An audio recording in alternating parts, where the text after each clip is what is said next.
আসসালামু আলাইকুম, নিনাস কিচেনে আপনাদের স্বাগত জানাচ্ছি। আছে বাঙালি, ভাত আমাদের খেতেই হয়। ভাত খাওয়ার শুরুটা করতে প্রতিদিন একই রকম জিনিস দিয়ে খেতে ভালো লাগে না। তখন ভাবতে বসে যায়, আজ কি দিয়ে শুরু করা যায়। আজ শুরু করব ঝটপট রান্নায় ফুলকপি আলু শিম দিয়ে ঝুরি ভাজি। রান্নাটি করে ফেলি তাহলে। এ সময় সবজি দিয়েই ভাজি তৈরি করব। খুব অল্প সময়ে এই ভাজি হয়ে যায়। শিম নিয়েছি 1 কাপ, আগে ধুয়ে কুচি করে নিয়েছি। নিয়েছি আলু 1 কাপ কুচি করা, তাও আগে ধুয়ে নিয়েছি। আরও নিয়েছি ফুলকপি, তবে ফুলকপি নিয়েছি 2 কাপ, আঁশ ফেলে টুকরো করে নিয়েছি। তেল দিলাম 2 টেবিল চামচ। তেল গরম করে 3টি শুকনো মরিচ কেটে দিচ্ছি তেলের মধ্যে। শুকনো মরিচ ভেজে নিচ্ছি কিছুক্ষণ। বাদামি হয়েছে মরিচ। এবার ভাজা মরিচে আধা কাপ পেঁয়াজ কুচি দিয়ে চুলার আঁচ একটু বাড়িয়ে দিচ্ছি। ভাজা হয়নি, তবে নরম হয়েছে পেঁয়াজ কুচি। এখন আবার দিচ্ছি এই পেঁয়াজ কুচির মধ্যেই চিড়ে রাখা কাঁচামরিচ। এবার আবার আরও 1 মিনিট পেঁয়াজ মরিচ ভেজে নিচ্ছি। মরিচ পেঁয়াজ ভাজা হয়ে বাদামি হয়েছে, আর ভাজতে হবে না। এবার দিব হলো কুচি করা আলু। আলুগুলো ঢেলে দিলাম, মিশিয়ে দিচ্ছি পেঁয়াজ মরিচের সাথে। দিচ্ছি পরিমাণ মতো আলুর লবণ। লবণও আলুর সাথে মিশিয়ে দিচ্ছি। 1 মিনিটের জন্য ঢেকে রাখছি চুলার আঁচ কমিয়ে। ঢাকা উঠিয়ে দেখি অনেকটা নরম হয়েছে আলু। আলু সিদ্ধ হতে একটু সময় লাগে, তাই আলু আগে দিয়েছি।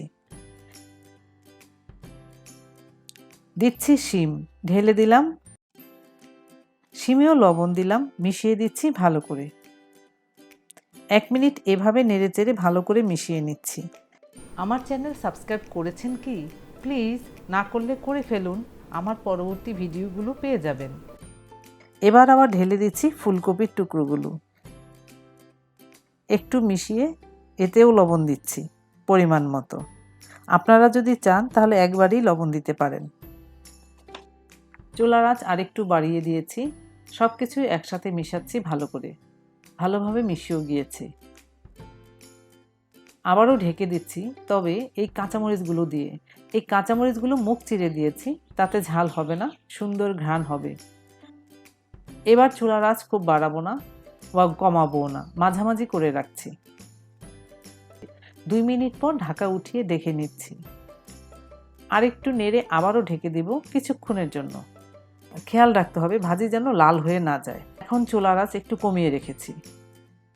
এবার 3 মিনিট পর ফিরছি। ভাজিতে যে ভেজা ভেজা ভাব ছিল তা কিন্তু নেই, ভাজি সিদ্ধও হয়ে গিয়েছে।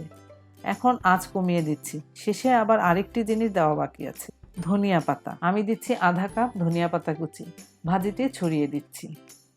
ধনিয়া পাতা ছড়িয়ে দিলাম। ধনিয়া পাতা আপনারা টেস্ট অনুযায়ী দিবেন। এবার ধনিয়া পাতা ভাজিতে মিশিয়ে চুলা বন্ধ করে রাখছি কিছু সময়ের জন্য। যারা সাবস্ক্রাইব করেছেন তাদেরকে অসংখ্য ধন্যবাদ। কিছুক্ষণ পর উঠিয়ে নিচ্ছি ঢাকা। সব কিছুই ঠিকঠাক আছে। ঝটপট ফুলকপি আলু শিমের ভাজি হয়ে গেল।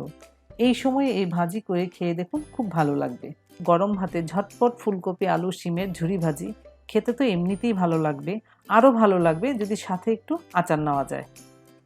এই রকম করে এই ভাজি তৈরি করে খেয়ে দেখুন, কোনোভাবেই খারাপ লাগবে না। একবার তৈরি করে দেখুন, আবার তৈরি করে খাবেন। তৈরি হয়ে গেল ঝটপট ফুলকপি আলু শিমের ঝুরি ভাজি। আমার ভিডিওটি দেখার জন্য আপনাদের অসংখ্য ধন্যবাদ। ধন্যবাদ আপনাদের। আপনারা ভালো থাকবেন সবাই।